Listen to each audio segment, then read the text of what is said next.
I had the pleasure of meeting everyone up here yesterday, so I'm excited to kind of dive into everything they do. Was researching all their companies as I drove from Grand Rapids to Detroit yesterday. So we're going to get right in this. Juanita really made my job very easy and put together a great script for us. So I'm going to kind of just jump in here. As we all know, Detroit is a creative hub for talent boasting rich history in music, Motown, sports, art, literature. This panel discussion will explore how to empower the next generation within Detroit's creative community and propel the city beyond its former glory days. We will delve into the positive impact of Rocket companies, work and brainstorm strategies for fostering growth across the creative space, sports sector, and all facets of Detroit's economy. So I'm just going to hop into the first questions right now. And this one is going to be for all of our panelists. Culture is a complex and ever-evolving phenomenon.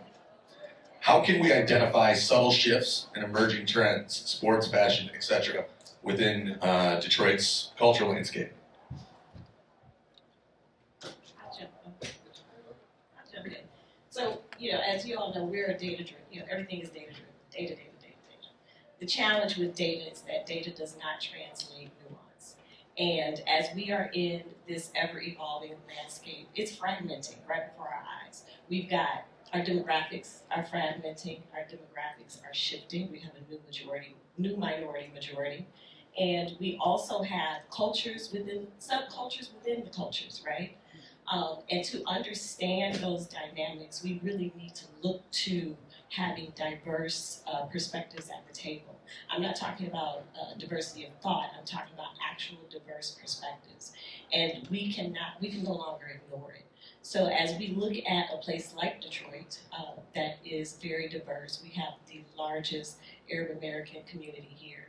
But we also have a growing technology hub. I was just reading that Detroit is number 2 in the U.S. for black tech, as well as creative. I mean, Detroit, Motown, music, sports, buffs. So we are super diverse, but as brands start to try to tackle this, brands need to embrace it as well. So to piggyback what Dee said, I'm gonna do something that when you recognize it, you celebrate it. When I say this, I hope you say it back. What up, though? What up? That culture nuance is something that's so cemented within Detroit that when you go to Paris, you say bonjour, right? It's our culture. So what you do is when you see it, you celebrate it, and you know where you are, and you wear brands that are from your city. You identify the creators that help the fabric of the city. So when you identify, you celebrate it, and you appreciate it, and you have others do the same. All right. Yeah, to that point, you have to get on ground level. Like you can't be in a castle talking about culture. Like you have to understand the culture.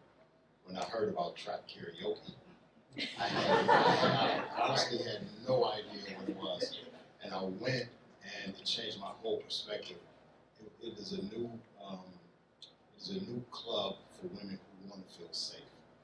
I thought it was just a bunch of kids screaming, but until you go and realize it and experience it, you have to understand that culture is not monolithic. It's not in a bubble. You have to get on ground level and really feel it and understand it. I guess I'm the one left. Detroit's home of creativity. Whether I be in Davos or I be in New York or anywhere else I travel to, and I wear the D hat and I get that what up though. It gives me a sense of belonging of who I am and where I'm from. And the level of creativity in this city is quite amazing, and we've seen in recent shows on TV that is predominantly focused on Detroit, where we talk about culture and creativity in terms of music, art, fashion, and all the facets that we speak of. It's a modern city that has been revived over and over again. And when we look at the sports perspective of it, it's illuminating on how the new emerging ideas of creativity is blooming in this city, and it's very, very essential that we dive into what the possibilities are to actually expand on them. Thank you. Excellent. And I probably should have started with this. Every one of you up here is Detroit native, right? Born and raised 7 Mile, 4221. That's all it is. Wyoming, Georgia. Louisiana Spice living in the D. Let's go. All right. So the way consumers consume sports is changing rapidly. With the rise of streaming services and cord cutting, how can marketers adapt to these changing viewing habits and ensure their message reaches fans on platforms they use most? We talked about this on the ride over here, and I see our Pistons family here. Consumers go to games not just for the game, but the culture, right? So the one thing I love when I go to the Pistons is the ice game, if that's the right term. Like, that is something that's so synonymous with Detroit. When you look at not just people coming from a sports perspective, but also the fabric of the consumer that's going to be there and celebrating them. So everyone has something to do outside of watching the game. Then you have the culinary aspect. You may have an automotive partner. So there's something for everyone. So to make sure everyone feels included, I love that Detroit does that, and we stand out in so many ways in doing so. I'll jump in. So one of the other things we were talking about in the car was, you know, we all watched the Lions, right? And, you know, we all saw that game where, I forget what was the player name, and you know, then they lost, right? Detroit came for him, right? Detroit was like, yo, like how you gonna first take our dance and lose at the same time? You know, that culture is strong here, and it is known not just nationally, it is known globally. But that speaks to the power of how do we reach consumers. You can no longer, while your budgets, you know, as brands may say, this is a national campaign, it's not, right? Music travels, everything travels now. So when we start to look at, you know, where we meet our consumers, we also need to consider where our consumers are finding us. And that is like really important because we don't understand if we get something culturally wrong, like that one guy that played for that team, you know, people will come for you. And that's something I know it makes brands, you know, nervous, but you really do have to have the right, like I said, I go back to having the right people at the table. Awesome. Sports, it's a form of engagement when we look at brands and how there's a connectivity between both. And we look at other facets of it when we look at music, for example, and with rocket companies, and recently with the sponsoring of Afro Nation, which is coming back again this year. And I was speaking to Smee a few days ago about the amazing work that they're doing here. And something I noticed is that had over 5,000 people coming all the way from Toronto down to Cleveland coming to Detroit. And something I noticed that brands did not capitalize on the young black executives, doctors, engineers coming into the city to actually engage with the opportunity of an emerging market. And it was quite a miss that brands couldn't understand that there was an opportunity to actually capitalize, that they had structures that are put in place to actually engage, and sports is one of them, music is one of them, because the culture drives a community that actually is an emerging market that brands are not consuming or connecting with. And like Dee said, there has to be the right people in the room to ensure that that connectivity is not missed and that opportunity is actually capitalized on. And that's very, very important when we look at how sports and brands can actually engage with each other so they don't miss it, but actually be able to capitalize on such opportunities to actually grow. Yeah, and to dovetail off that, there's a great case study that hasn't been written yet. It's the case study of Allen Iverson. When he came into the league, he not only transformed how they played the game, he transformed the look of the game. This guy had braids, tattoos, jewelry. He looked like a cat off the streets. And the NBA didn't like it. NBA was like, no, this is a thug mentality. We don't want that for our sport. So they instituted a dress policy. Well, what happened? The culture got a hold of that too. So now you see Russell Westbrooks, now you see LeBron James, now you see all of these guys dressing to the hilt. Now designers are becoming famous for basketball, for outfitting basketball players. Well, let me tell you how they monetize it. For the first time, before, you never saw what happened before the game. You just saw the guy out here on the court and then they warm up.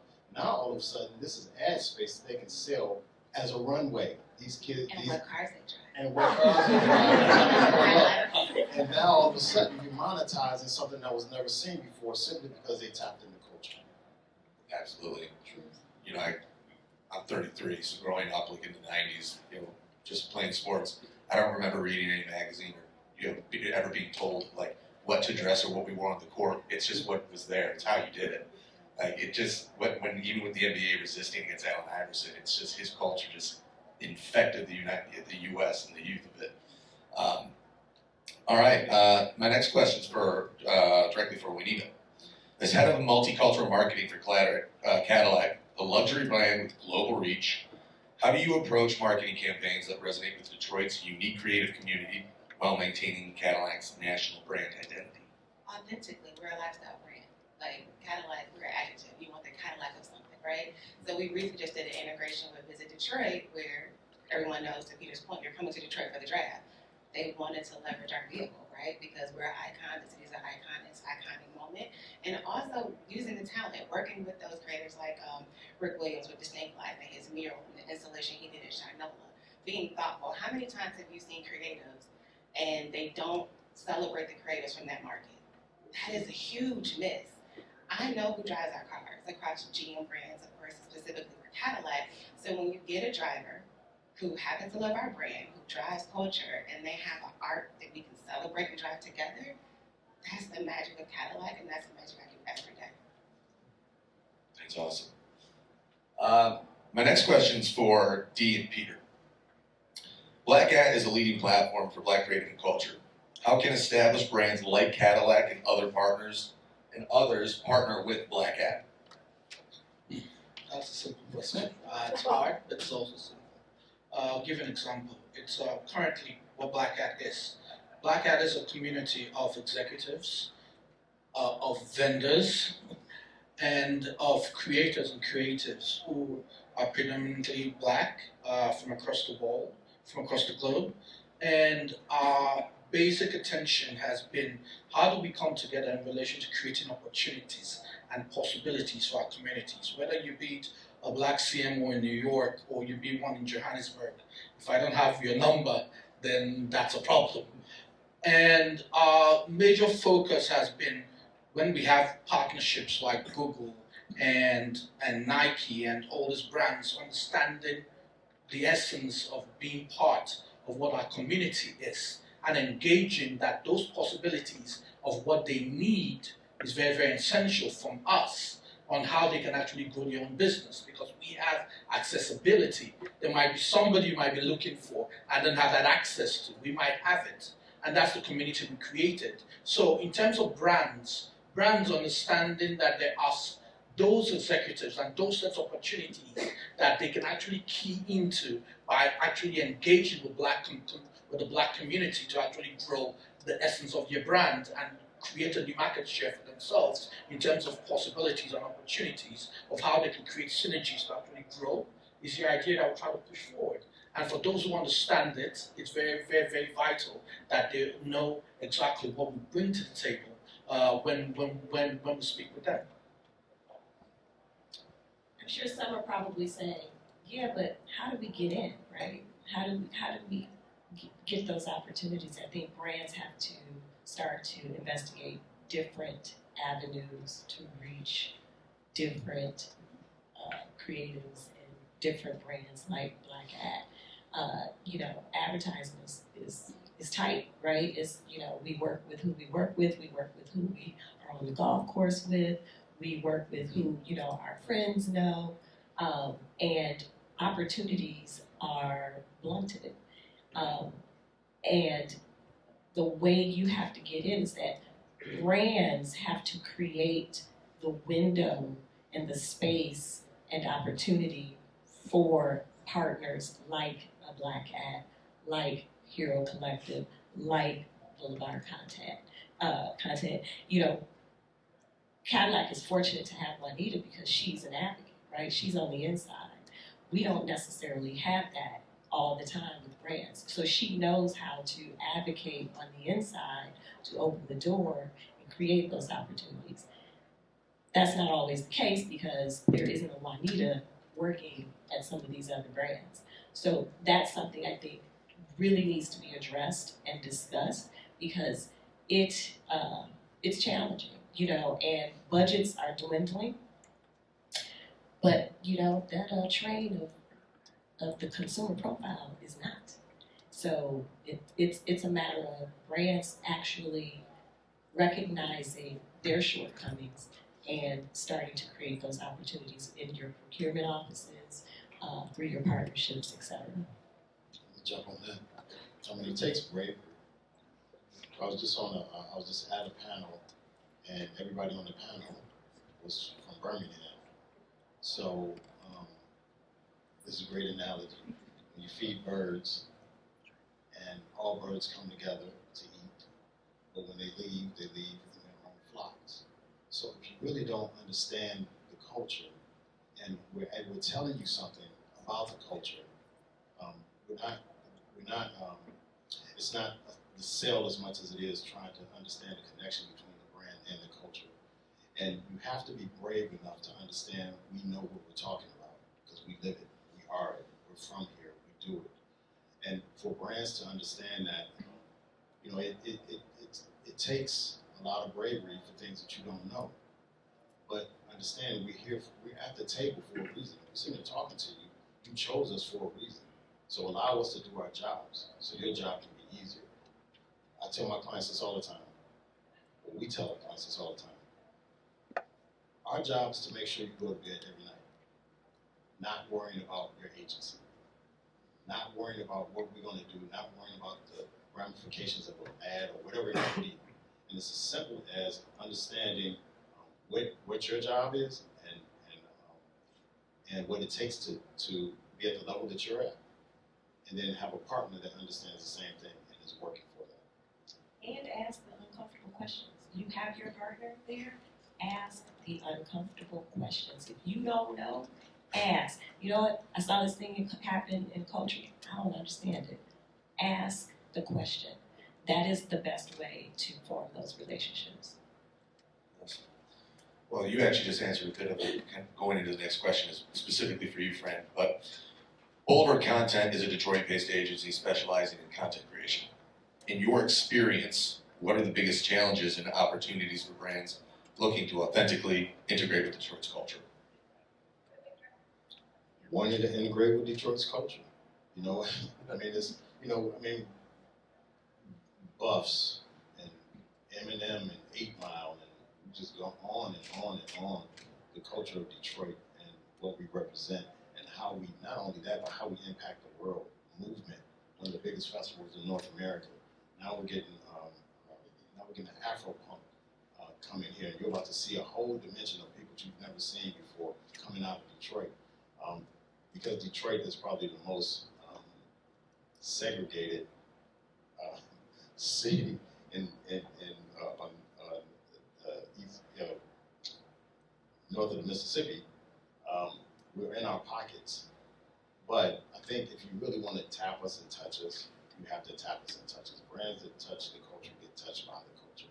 It's just that simple. Prime example: Pepsi and Coke back in the day. I think it was like in the 50s, 40s, and 50s. My grandmother drinks Pepsi. Great grandmother drank Pepsi. 5 generations of Pepsi drinkers in my family. The reason why she drank it was because Pepsi was the only cola manufacturer that spoke to black people and did advertising for black people. Coke didn't want to do it because it was above that we were below their brand. So just by the fact that they put our faces in places where we're seen and we're heard, there's 5 generations of Pepsi drinkers in my family to this day. Brands that touch culture get touched by the culture. Hennessy is another example.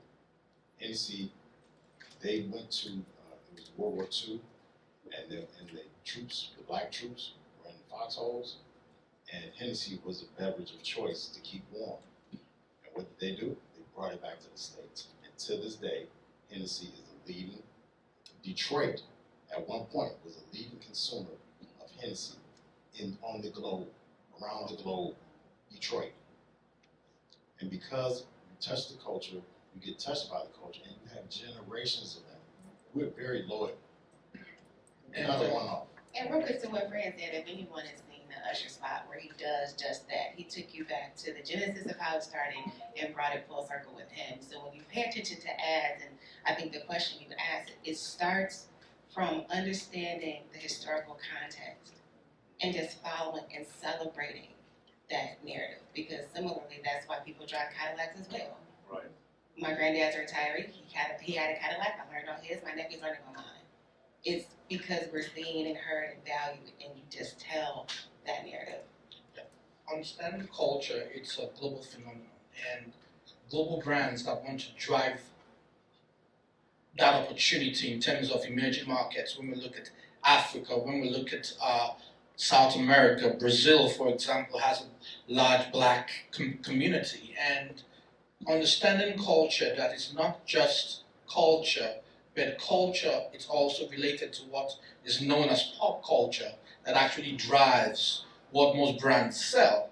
So being able to understand actually is effective in relation to growing whatever brand's market share, whether it be Pepsi that's predominantly sold in America, or be it another brand that is somewhere in South Sudan, but being able to understand exactly that if you engage with culture, it's not just about a good feeling, but it actually changes the numbers when you do that check, or when the brand goes to the bank. So it's important to actually keep that going, to understand that one, there should be right people in the room, and two, understanding that culture is the driving factor, not just for good feeling, but actually to create opportunities. I'll give you an example. We all know I love the NBA. I'll bring it back to sport, right? And I had an opportunity to work on the 75th anniversary of the NBA. And as I started, digging and going down my rabbit holes, I went in thinking, NBA is huge, it's awesome, right? It's exciting.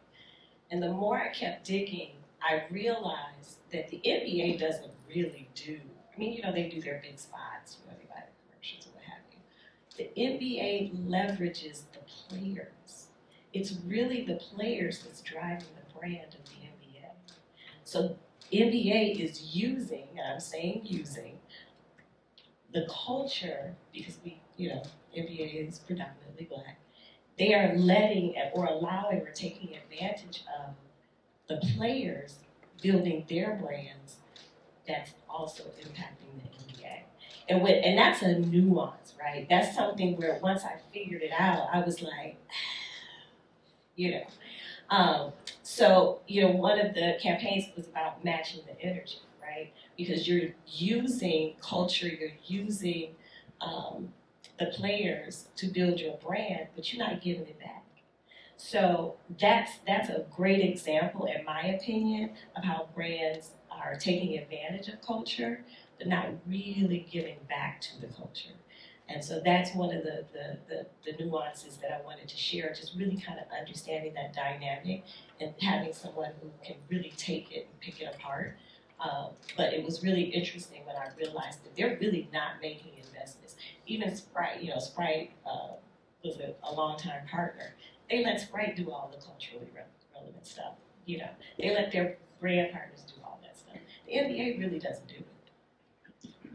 Just to add to that, it's the ones who get it right do get it right. I'll give an example. Last year we partnered with the Cannes Lion and we gave Spike Lee an award. We created a new category at Cannes and gave him an award. And there was a tremendous, since the existence of Cannes, there was an influx of more opportunities and more possibilities in terms of the opportunity they created. So, doing the right thing, in Spike's words, results in an outcome that you see of tremendous opportunities. So it's a win-win. whether you like it or not. But I want to say that when Dee brought this up, I think everyone knows who did Michael Jordan's first commercial. Spike Lee. So when you look at the creators who create behind icons like that who have influence, and I'm lucky enough to work with his agency every day because we leverage that magic and that influence that they have because we know it's about who makes the call. Mike trusted Spike to do that. He makes the call. I used to work for Spike years ago and negotiated the award with Ken and Black Hat for Spike. But the interesting thing is, even though, like, cultural icon, right? Like, he has his own agency. He is still fighting today for that recognition. We were able to get that recognition for him, but he is still fighting for those budgets. He's doing the same thing we at Hero Collective we're doing. And a man and a creator like that who created those iconic spots, he never even got his flowers, as we say. But that just goes to show you how this industry really does not pave the way for opportunity. Well, with the rest of the time we have left, I want to be able to open it up to the audience for some questions before we move on to our networking break. So, how about you all the way in the back? Hi guys, much love to the family of this name. Hey, Nicole. Hey.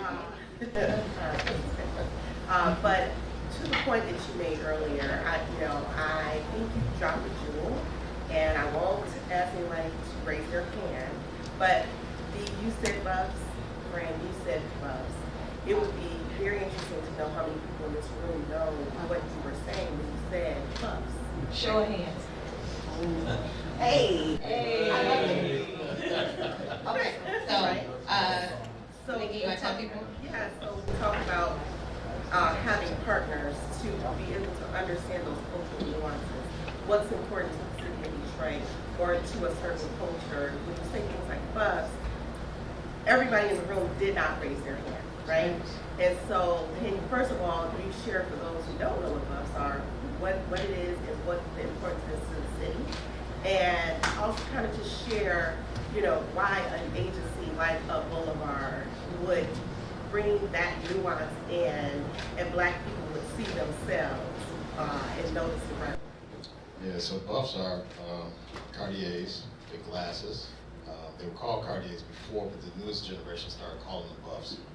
You probably recognize them most for Big Reg got buffs, and she named Big Reg, and then as one of the things that when the defense on the Wolverines when they scored, they had the buffs, they had the buffs on. Hey, we got some buffs in the front. No doubt. So, but I think when it's done right, it makes sense. We were fortunate enough to do a partnership with Jeep or with the Wagoneer and with Jalen Rose. It was the 7 Mile version of 8 Mile and Eminem. It was him on Apollon and him taking us. We asked him what was important to him. Again, get out the castle, get on the street. What's important to you? So he took us to his childhood home. He took us to the billboard that he raised for his mother after she passed away by bakers. So it was all of these nuances of Detroit that resonated more. And if you heard the comments, it was a digital campaign, but if you heard the comments and how everybody felt just as award nominated. But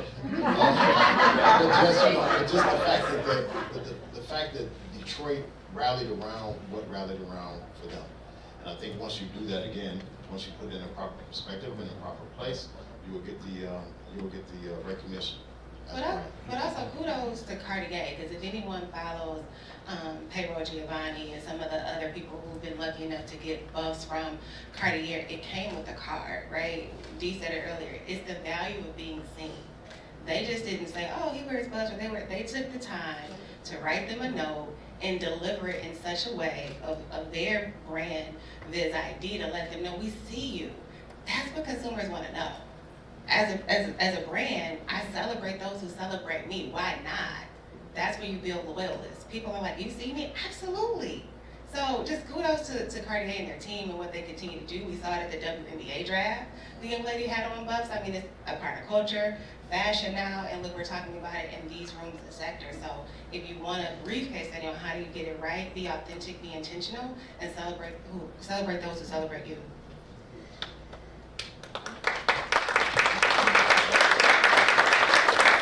And I think we got time for one more. I saw, yes. Hi. So I have a quick question. Dovetailing quite nicely, I think, off of the conversation that we're having about having the right places and names in the room at the time. For brands who are finding their way in culture, would love to get your POV on the distinction and importance of being a part of cultural conversations versus making space for them to happen. That's a good question.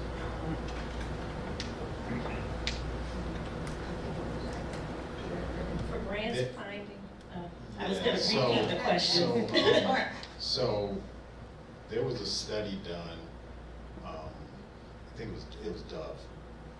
Dove did a study where they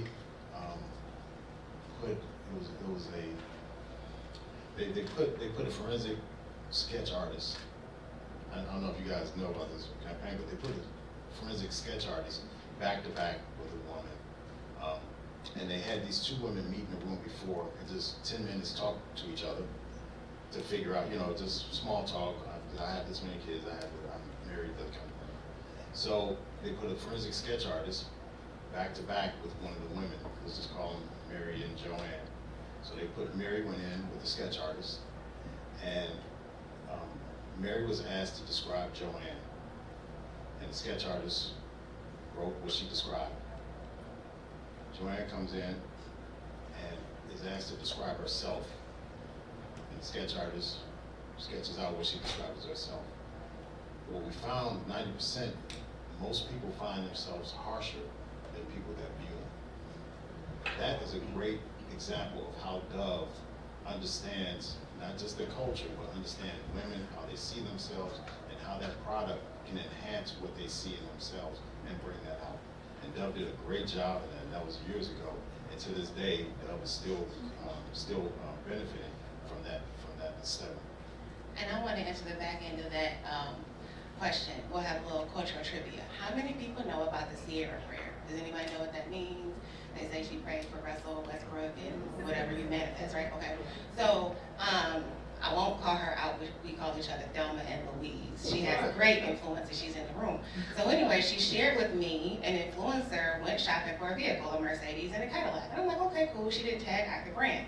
She was like, I could see 1 car seat, 2 car seats. I could see me doing mime drop-offs or whatever. So I worked with my communications team and we delivered her an Escalade. But what else she talked about was her desire to be a mother.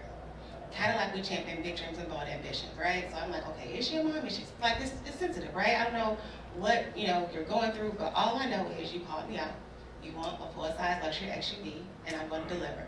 So we sent her the car. She did branded content. It had over 1 million views, all earned.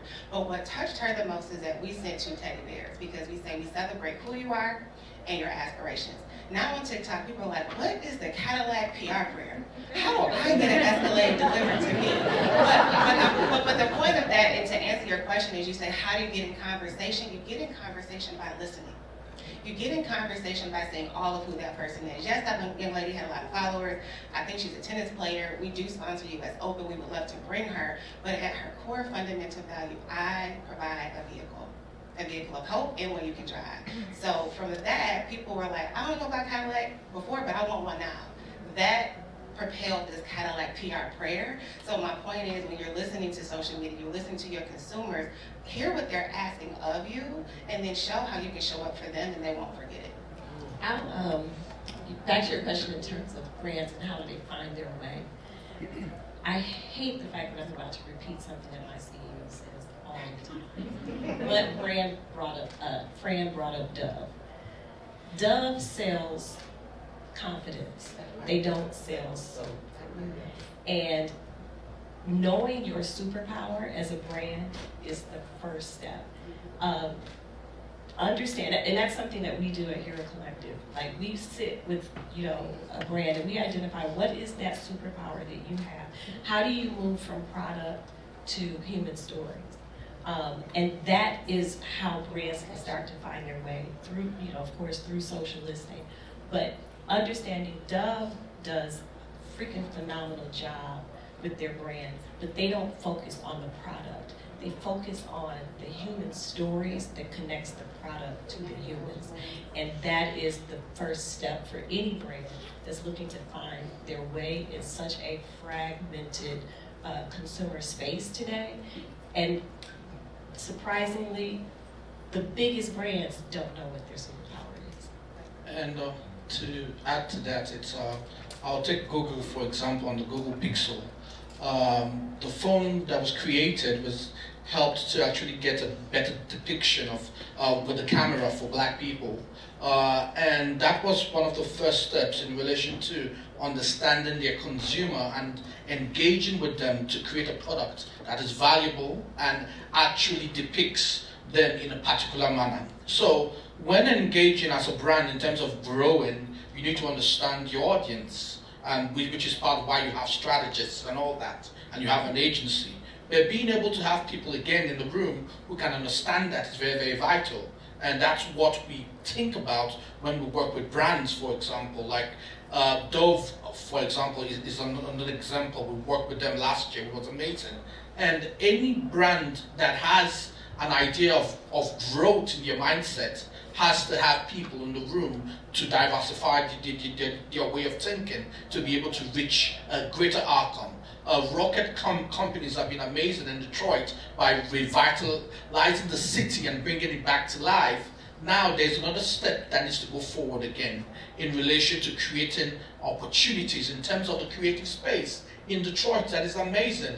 I worked with kids in the Detroit public schools and Pinterest a few years ago, and I worked with amazing kids that blew my mind off in creating new ideas for Pinterest. And these are talents and creators and creatives in the city that brands can actually tap into. So in terms of how brands structure their way of thinking is to move out of their comfort space and find out new initiatives to actually propel them into the next level, like most brands are already thinking about within the next 10 to 20 years, or who their audience will look like when we know that their audience will predominantly be multicultural. So it's very, very important to understand that way of thinking, and understanding that will actually lead to growth. Thank you.